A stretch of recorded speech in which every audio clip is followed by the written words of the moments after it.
Hello दोस्तों, आपका स्वागत है आपके अपने YouTube channel future online classes में।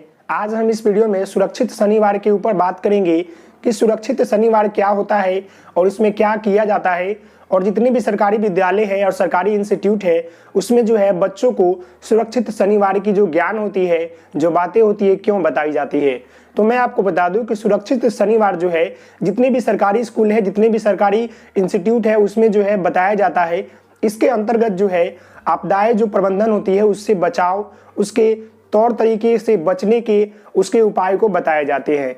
आपदा प्रबंधन जो होता है कैसे होते हैं आपको पता होगा कि आपदा प्रबंधन जो होते हैं, जो भी प्राकृतिक आपदाएं आती है जैसे बाढ़ हो गए, भूकंप हो गए, ज्वालामुखी हो गए, भूस्खलन हो गए इत्यादि जैसे घटनाएं जो प्रकृति के द्वारा घटती है उसके बचाव, उसके निवारण के लिए जो है बच्चों को सुरक्षित शनिवार के माध्यम से बताया जाता है। तो आपको अगर एसीपी विद्यालय में जाते हैं या जो फर्स्ट ईयर वाले डीएलएड के बच्चे हैं और जो सेकेंड ईयर वाले हैं, तो उनको जो विद्यालय में जब वो एसीपी के दौरान बच्चों को पढ़ाते हैं तो उसमें शनिवार एक आता है। तो उस दिन जो है आपको सुरक्षित शनिवार के ऊपर कार्य करना होता है। अगर आप डीएलएड कर भी रहे हैं तो आप डीएलएड का कोर्स कर रहे हैं तो वहां भी जो है सुरक्षित शनिवार के बारे में आपको बताना पड़ता है। तो आपको जो है टॉपिक पहले से पता होता है अगर आपके विद्यालय में है तो, नहीं तो आपको एक किसी टॉपिक, पार्टिकुलर टॉपिक को उठाना है, उसके बारे में बच्चों को बताना है। उसके बाद जो है उसके निवारण के लिए, उससे बचाव, उसके तौर तरीके, उसका क्या इफेक्ट होता है उसके बारे में भी आपको बताना है। तो सुरक्षित शनिवार जो है एक अच्छी पहल है जिसके माध्यम से जो है बच्चों को आपदाएं के बारे में जानकारी प्राप्त होती है, उससे बचने के नियम प्राप्त होता है, साथ ही साथ उसे रोकथाम, उसे कैसे कम किया जा सके इसके बारे में भी जानकारी प्राप्त होता है। क्योंकि प्राकृतिक आपदाएं जो होती है उसे हम कभी भी रोक नहीं सकते हैं। ऐसी कोई साइंटिस्ट या साइंटिफिक विधि नहीं है जिसके माध्यम से जो है उसे हम रोक पाए, क्योंकि वो प्राकृतिक आपदाएं हैं। अब जो है बच्चों को सुरक्षित शनिवार में अगर मान लीजिए कि आपदा के बारे में बताना है तो सबसे पहले उसे जो है आपदा के बारे में आपको बताना होगा कि आपदा क्या होता है। तो आप सभी को पता होगा कि आपदा कैसे आती है या जितनी भी आपदाएं हैं वो क्या होती है। वो सब प्राकृतिक होती है, एक होता है मैनमेड जो कि मानव द्वारा निर्मित आपदा होता है। तो दोनों के बारे में अगर बताते हैं तो ठीक है, नहीं तो अगर प्राकृतिक आपदा के ऊपर अगर आपका टॉपिक है तो आपको जो है उसके ऊपर तैयारी होनी चाहिए। उसके बाद जो है बच्चों को आप बताएंगे कि आपदा क्या है, प्राकृतिक आपदा क्या है, यह आपदाएं कैसे आती है, इसके निवारण के लिए, इसको रोकथाम के लिए, इससे बचने के नियम को बताना मुख्य उद्देश्य यही होता है कि सुरक्षित शनिवार में जो होता है बच्चों को जो प्राकृतिक आपदाएं आती है उससे बचने के जो कार्य होते हैं उसको बताना होता है, साथ ही साथ उसके रोकथाम के ऊपर कार्य करना होता है। क्योंकि जब बच्चा को अगर आपदा संबंधित जानकारी प्राप्त हो जाएगी तो जब भी ऐसी आपदाएं आएगी तो बच्चे जो है अपने आप को सुरक्षित रख पाएंगे और साथ ही साथ अपने घर, अपने समाज को भी जो है सुरक्षित कर पाएंगे। क्योंकि प्राकृतिक आपदा जो होती है एक ऐसी आपदा होती है जिसे जो है कभी भी रोका नहीं जा सकता और यह कब आएगी इसकी भी कोई जानकारी नहीं रहती है, यह कभी भी आती है। तो सबसे पहले जो है बच्चों को प्राकृतिक आपदा के बारे में बताना है कि जब पर्यावरण जो होता है हमारा असंतुलन हो जाता है और साथ ही साथ जो होता है धरती के नीचे जो प्लेट्स होते हैं उसमें हलचल होती है, तब जो पर्यावरण जो है हमारा इफेक्ट होता है उसके बाद जो है हमारी आपदाएं आती है। जैसे आपदा में आप ले सकते हैं बाढ़, सुखाड़, भूकंप, भूस्खलन, ज्वालामुखी इत्यादि ऐसे जैसी बड़ी घटनाएं जो है आती है जो कि हमारे समाज में, हमारे देश को काफी ज्यादा नुकसान पहुंचाती है। तो इसके रोकथाम के लिए तथा इससे बचने के जो उपाय हैं बच्चों को आप जो है सुरक्षित शनिवार के माध्यम से बताते हैं। तो सबसे पहले आप आपदा के बारे में बताएंगे, उस आपदा से जो है आप किसी एक टॉपिक को चूज करेंगे, पार्टिकुलर टॉपिक लेना है। जैसे मान लीजिए कि जो भी है भूकंप है, बाढ़ है, या जो भी आप ज्वालामुखी बोल सकते हैं, भूस्खलन बोल सकते हैं, तबाही, तूफान इत्यादि जैसे जो ये प्राकृतिक आपदाएं आती है इसको किसी एक पार्टिकुलर जो है पॉइंट को उठाना है, उसके ऊपर जो है बच्चों को बताना है और साथ ही साथ बच्चों से पूछना भी है कि कैसे बचेंगे, क्या होता है। उसके बाद जो है आप चर्चा करते हुए जो है इसको बताएंगे। आप मेरी बात समझ रहे होंगे। तो मान लीजिए कि अगर कक्षा कक्ष में आप जाते हैं एसीपी के दौरान या कहीं भी जाते हैं सरकारी विद्यालय में, अगर आप भावी शिक्षक बन जाते हैं तो आपको वहां जाकर अगर सुरक्षित शनिवार के ऊपर अगर कोई टॉपिक दे दिया जाए तो उसको जो है अच्छे से डील करना है ताकि बच्चों के दिमाग में जो है यह बातें अच्छे से बैठ जाए कि कैसे उससे बचना है, कैसे उसके निवारण करेंगे, कैसे उसको रोकथाम करेंगे। तो मान लीजिए कि कक्षा कक्ष में जाते हैं सुरक्षित शनिवार के ऊपर, तो अगर आपको वहां पर दे दिया गया कि भूकंप के ऊपर आपको बताना है तो सबसे पहले आप आपदा को बताएंगे कि जब पर्यावरण असंतुलन होता है, जब धरती के नीचे जो प्लेट्स होते हैं उसमें हलचल होती है तो बहुत सारी घटनाएं जो होती है उत्पन्न हो जाती है। जो भी पर्यावरण घटनाएं होती है, जो भी नेचुरल हमारा जो इफेक्ट होता है वो होता है। इसका कारण तो हम ही लोग हैं, लेकिन पता है तो इसको बचने के उपाय होना जरूरी है ना। इसीलिए जो है बच्चों को इससे बचने का उपाय के बारे में जानकारी देना जरूरत है। तो इसीलिए जो है सुरक्षित शनिवार के अंतर्गत अगर आपका भूकंप टॉपिक आ गया तो आप सबसे पहले भूकंप के बारे में बताएंगे कि भूकंप क्या होता है, इसका इफेक्ट क्या होता है, यह कैसे उत्पन्न होता है। इसको बताते हुए जो है इसके निवारण के ऊपर जाएंगे कि जब भूकंप अगर अचानक आपके समाज में, अगर आपके देश में आ जाती है, अचानक आप उस समय घर में हो या क्लास में हो या विद्यालय में हो, तो उससे बचने का उपाय क्या है।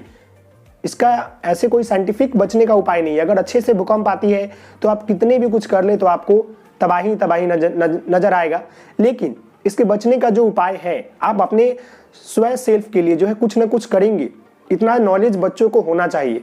इसीलिए जो है सुरक्षित शनिवार के तौर पर जो है या कार्यक्रम के माध्यम से जो है बच्चों को आपदा से जो भी मतलब हानियां होती है उससे बचने के उपाय को शिक्षक द्वारा बताया जाता है और सारे विद्यालय में बताए जाते हैं, जितने भी सरकारी विद्यालय हैं।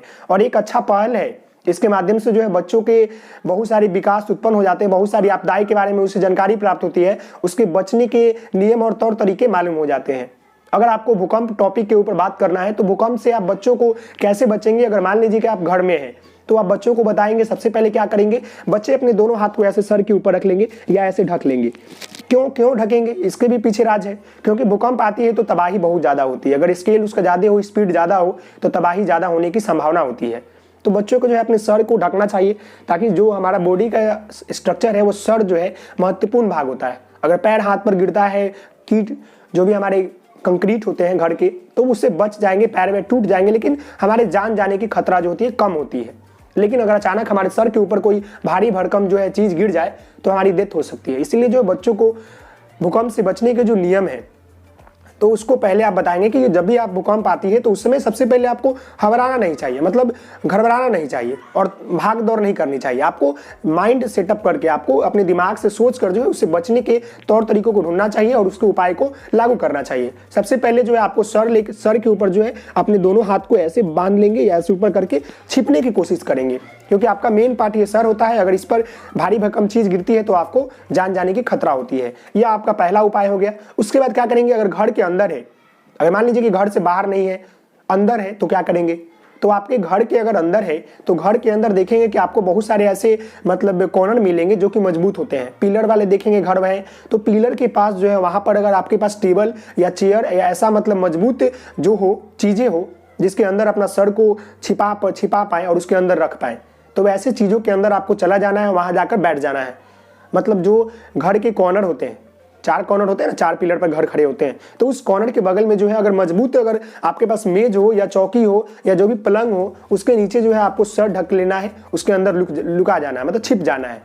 कहने का अर्थ है कि जब भी उस पर सामान गिरेगी, ऊपर से जो कंक्रीट जो भी ईंट पत्थर गिरेंगे, तो आपको बचाने की कोशिश अधिक रहती है। वो मजबूत है तो उसको आड़ लेगा, ये उसे मतलब तोड़ नहीं पाएगा, तो आपके सर भी चोट नहीं लगेगा। तो ये दूसरा उपाय हुआ घर के अंदर है। तो अगर आप घर के बाहर है तो वहां क्या करेंगे, अगर भूकंप आ जाती है तो बच्चों को आप बताएंगे कि अगर घर के बाहर है तो वहां भूकंप आती है तो आपको जो है खुले मैदान, खुले मतलब वातावरण में चले जाना है, जहां पर पेड़ पौधे ना हो, जहां पर बिजली के खंभे ना हो, जहां पर मतलब किसी प्रकार की जो है आसपास मतलब खंभे या बिजली के पेड़ या पेड़ पौधे ना हो, तो वहां आपको चले जाना है। वहां खुले मैदान में आपको जाकर लेट जाना है या खड़े रहना है। यह आपका बाहर का उपाय हो गया। और सबसे बड़ा उपाय यह होता है कि जब भी भूकंप आता है ना, तो आप उस समय घबराए नहीं, उस समय भगदड़ की स्थिति पैदा ना करें, क्योंकि काफी उस समय स्थिति ऐसी हो जाती है कि लोग डर जाते हैं और भगदड़ की स्थिति पैदा हो जाती है, जिसके माध्यम से जो है बहुत सारे लोगों की जो है बेवजह जान चली जाती है। भगदड़ आप समझ रहे होंगे, जैसे अगर मान लीजिए कि अगर कक्षा चल रहा है, अचानक उसमें 100 बच्चे पढ़ रहे हैं, अचानक उस समय भूकंप आ जाती है, तो बच्चे क्या होते हैं, डरकर भागना शुरू कर देते हैं। कोई इधर भागते हैं, कोई उधर भागते हैं। उसमें क्या होता है, लोग काफी घबरा जाते हैं और अचानक आपस में ही जो है मतलब गिरने लगते हैं, कोई नीचे दब जाता है, कोई इधर कूद जाते हैं। तो इससे क्या होता है, जान जाने की जो संभावना होती है अधिक हो जाती है। इसलिए जो है कभी भी भूकंप आती है तो आपको घबराना नहीं चाहिए, उसको डट कर मुकाबला करना चाहिए। और जो भी सुरक्षा, जो भी प्राथमिक सुरक्षा होती है, जैसे अपने सर को ढकना, चेयर के नीचे छिप जाना, टेबल के नीचे छुप जाना, या जो भी अगर बाहर है तो बाहर खंभे और पेड़ पौधे से दूर रहना, ये सब उपाय करके आप बच सकते हैं। मतलब पूरी तरह से तो नहीं बच सकते हैं, लेकिन बचने का यही सब प्राथमिक उपचार है जो कि आप भूकंप आने से पहले जो है अगर आता है तो उस समय आप बच सकते हैं। अब आता है भूकंप आने से पहले आप क्या तैयारी करेंगे, इसके बारे में भी बच्चों को जानकारी देना है। ये तो मैंने आपको बताया कि भूकंप आता है तो उस समय क्या करें, लेकिन भूकंप आने से पहले भी क्या करें। तो सबसे पहले आप जिस घर में रहते हैं वह आपका घर जो है भूकंप रोधी हो, मतलब वो घर का जो स्ट्रक्चर हो, जो पिलर हो, वो मजबूत हो, ताकि भूकंप छोटी मोटी आती है तो उससे वो लड़ पाए, उसकी वो क्षमता हो। ऐसा घर ना बनाए कि हल्का सा भूकंप में वो ध्वस्त हो जाए, ऐसा घर बनाए ताकि वो भूकंप से थोड़ी लड़ने में आपकी मदद करे, सहायता करे। तो सबसे पहले आपको जो घर बनाते हैं उसमें आपका जो पिलर होता है, जो बेस पिलर होता है, उसको अच्छी तरह से बनाए, उसका अच्छी मतलब मजबूत पकड़ दे, ताकि भूकंप आए तो थोड़ी वो सहन कर पाए या उसके क्षमता से लड़ पाए। पहला उपाय यह होता है। यह भूकंप आने से पहले की मैं बात बता रहे हैं। अगर आपके घर में बहुत सारी चीज जो है पड़े हुए, जैसे अलमारी होते हैं, अलमीरा होता है, या टीवी से जो भी होते हैं जो ऊपर आप घर में सजावट के लिए लगाते हैं, वैसी वस्तुओं को जो कि आपको नुकसान पहुंचा सकता है उसको जो है क्लिप लगा कर रखें। जैसे अगर आपने देखा होगा घर में अलमीरा होता है, वो खड़ा होता है, ऐसे होता है ना, तो भूकंप आएगी तो क्या होगा, अचानक वो तुम्हारे ऊपर गिर जाएगी, दब जाओगे, उसके ऊपर दब जाओगे तो फिर बाहर नहीं निकल पाओगे, तो इससे तुम्हारी जान जाने की खतरा होती है। तो इसीलिए अगर भूकंप वाले इलाके में आप रहते हैं, या जो भी बच्चे रहते हैं, मैं ये नहीं कह रहा हूँ कि सारे बच्चे भूकंप वाले इलाके में रहते हैं, लेकिन बच्चों को आप ज्ञान दे रहे हैं तो सारी चीज़ों को लेकर देंगे, तो उस समय क्या करना है कि वैसे अलमीरा को जो है पीछे से क्लिप लगाकर उसे अटैच करना है दीवार से, ताकि हल्का भूकंप आए तो वो किसी प्रकार के जल्दी गिरे नहीं। और ऐसा अलमीरा लेना है जो कि शीशे वाले जो होते हैं नीचे रहे, ऊपर न रहे, कि अगर शीशे वाले कॉर्नर ऊपर रहते हैं तो अलमीरा अगर गिरता है तो आपके ऊपर जो है शीशा गिरने का डर होता है और आपकी जान जाने की खतरा बढ़ जाती है। तो वैसे अलमीरा ले जो कि लकड़ी का बना हो, नीचे जो है उसका शीशा लगा रहा है चलेगा, लेकिन ऊपर शीशा वाला पूरा अलमीरा नहीं लेना है। और ज्यादातर घर में शीशा वाली वस्तुओं को भी नहीं रखना है। अगर आप भूकंप वाले क्षेत्र में रहते हैं तो वहां पर शीशा का प्रयोग कम करें। देखते होंगे जापान में तीव्र गति से ज्यादा भूकंप आती है तो वहां पर क्या होता है, लकड़ी के बम्बू के घर बनते होते हैं ताकि वो कम इफेक्ट हो, कम चोट पड़े उससे।